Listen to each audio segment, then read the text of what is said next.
I'm Dr. Heidi Grant, and welcome back to another episode of 3 Things to Do.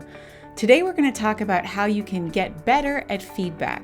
Now, feedback is something that every leader, every manager needs to be able to give, but truthfully, even as teammates, we need to be able to give each other feedback. As partners, we need to be able to give each other feedback. Parents need to be able to give feedback to their kids. It's a part of every part of human existence. And the part that's really terrible is that we are often really bad at it.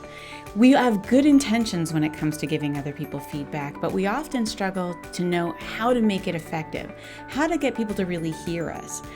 All too often, we give feedback that just sort of falls on deaf ears. We give praise to people, but they don't end up more confident. We give them constructive criticism that they don't pay attention to, or that leaves them feeling demotivated and helpless. So how can you get better at giving feedback? I'll give you 3 science-based strategies. The first is to begin by asking for permission. This is a really simple thing to do, but it turns out to be really powerful because part of why people react so badly to feedback is that often it's unsolicited. It's something they didn't ask you for. And so immediately when you just start giving them feedback, you're really interrupting their ability to feel in control, to have that sense of autonomy, like they're in charge of their lives. So by simply asking for permission to give someone feedback, as simple as saying, hey, is it okay if I give you some feedback? Now you're leaving it up to them. They're going to say yes, but they actually got a feeling of choice in that situation. And that's going to start the conversation off on a much more positive note. The second strategy is to keep it real. The temptation in a feedback conversation is always to go easy on the other person, to protect their feelings. And again, that comes from a place of really good intentions. But other people need honest feedback if they're actually going to be able to improve. And all too often, we try to take people off the hook, make excuses for why they did the things they did.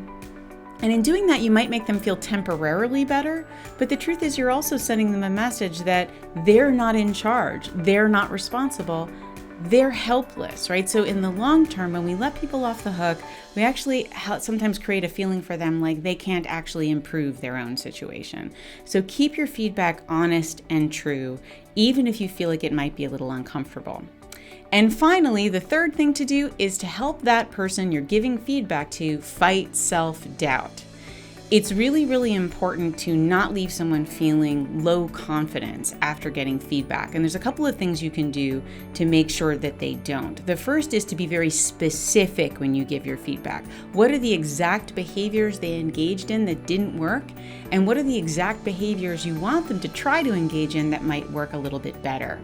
Secondly, express confidence that you believe this person can make this change. That's going to help them to feel confident going into that challenge. And lastly, offer your continuing support. Make sure they know they can come back to you, you can continue the conversation, and that you're there to help them make the changes they need to make. So let's go over those 3 things to do one more time. The first, ask for permission.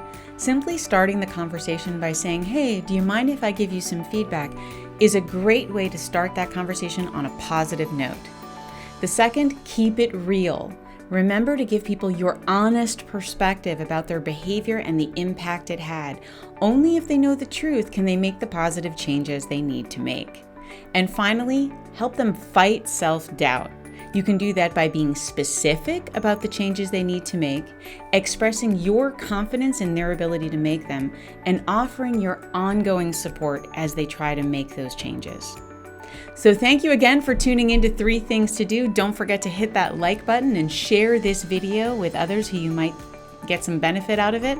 And also, don't forget to subscribe to our YouTube channel. That is super important. Thanks so much for tuning in. See you next week.